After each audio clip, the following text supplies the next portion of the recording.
नमस्कार मित्रांनो, सर्व शिवप्रेमींना जय शिवराय। नुकत्याच युनेस्कोच्या यादीमध्ये छत्रपती शिवरायांच्या 12 गड किल्ल्यांना मानाचं स्थान प्राप्त झालेलं आहे। वर्ल्ड हेरिटेज म्हणून आता हे गड किल्ले मान्यता प्राप्त होती। मित्रांनो, या गड किल्ल्यांच्या बळावरती, या गड किल्ल्यांच्या निर्मितीमुळे छत्रपती शिवरायांनी स्वराज्य स्थापन केलं होतं। हे गड किल्ले म्हणजे फक्त दगडमाती नव्हे, तर या गड किल्ल्यांवरची दगडमाती म्हणजे साक्षात स्वराज्य पुरुष होते। आणि ते स्वराज्य पुरुष, प्रत्येक गड किल्ला म्हणजे स्वराज्य पुरुष होता। आणि ती दगडमाती म्हणजे फक्त दगडमाती नव्हती, तर त्या किल्ल्यावरची माती छत्रपतींच्या पदस्पर्शाने पुनीत झालेली ती माती होती। आणि तो रायगडावरचा दगड असेल, प्रतापगडावरचा दगड असेल, त्या सगळ्या गड किल्ल्यांचे दगड साक्षात महाराजांच्या इतिहासाची, नवे स्वराज्य निर्मितीच्या पराक्रमाची साक्ष देतात आजही मित्रांनो।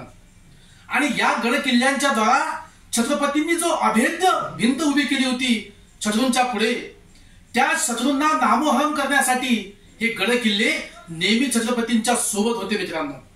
मला तुम्हाला सांगितलं पाहिजे की छत्रपतींची खरी ताकद जर कशामध्ये असेल तर ती या गड किल्ल्यांमध्ये होती, जोडलेल्या प्रत्येक माणसामध्ये होती। एकीकडे माणूस उभा केला होता आणि दुसरीकडे गड किल्ला उभा केला होता। तो गड किल्ला छत्रपतींच्या प्रत्येक सुखदुःखाचा साक्षीदार आहे। रायगड जेव्हा पोरका होतो तेव्हा तो रायगड ढसाढसा रडतो, असं सुद्धा आपल्याला जेव्हा छत्रपतींचं देहावसान होते तेव्हा ती परिस्थिती कशी होते त्याबद्दलचं बोलकं चित्र आपण पाहतो। सोबतच प्रतापगडावरचा जो अफजल खान वधाचा प्रसंग असेल, तो सुद्धा शौर्याची, युक्तीची जी भूमिका ती आजही आपल्याला दाखवून देते, स्पष्ट करते।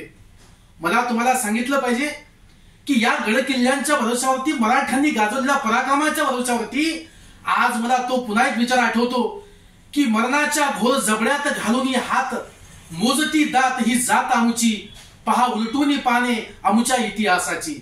जेव्हा छत्रपतींच्या इतिहासाची पानं आम्ही उलटून पाहतो, प्रत्येक बाका प्रसंग छत्रपतींनी यशस्वी केलेला आहे मित्रांनो।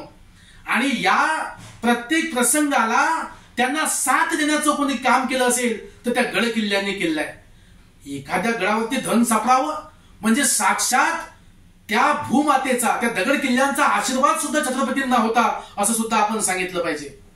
मला असं वाटतं की तोरणा किल्ला जेव्हा पहिला किल्ला घेतला, त्या किल्ल्यावरती धन सापडून स्वराज्यासाठी खूप मोठा मदतीचा हात या गड किल्ल्याने दिलेला आहे। हे गड किल्ले जेव्हा यांना मानाचं स्थान वर्ल्ड हेरिटेज म्हणून प्राप्त होते, तेव्हा जगाचा कोणताही मनुष्य जेव्हा या गड किल्ल्यांबद्दल वाचेल, जेव्हा त्याला समजेल, तेव्हा छत्रपती शिवरायांचा दैदिप्यमान इतिहास जगाच्या कानाकोपऱ्यापर्यंत पोहोचेल, या तीळ मात्र शंका नाही।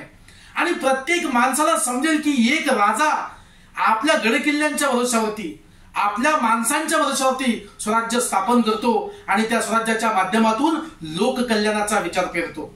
हा लोककल्याणाचा विचार जेव्हा उभारला गेला मित्रांनो, तेव्हा गड किल्ल्यांची साथ छत्रपतींना होती। आपण कोणताही किल्ला घ्या, सिंधुदुर्ग सारखे जलदुर्ग सुद्धा छत्रपतींनी उभे केले। आणि यामधून परकीय शत्रूंचा धोका कसा ओळखावा आणि त्याला वेळीच कसा पायबंद घालावा, हे सुद्धा स्वराज्य धोरण छत्रपतींकडे होतं। आरमाराचे निर्माते म्हणून छत्रपती शिवाजी महाराज या गड किल्ल्यांच्या माध्यमातून जगाला एक मॅनेजमेंट गुरु म्हणून सगळ्यांना परिचित होतात।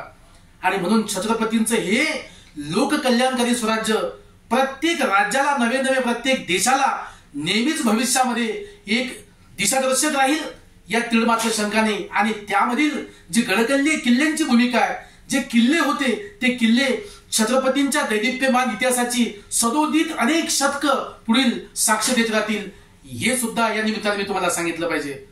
जय भवानी, जय शिवाजी। धन्यवाद।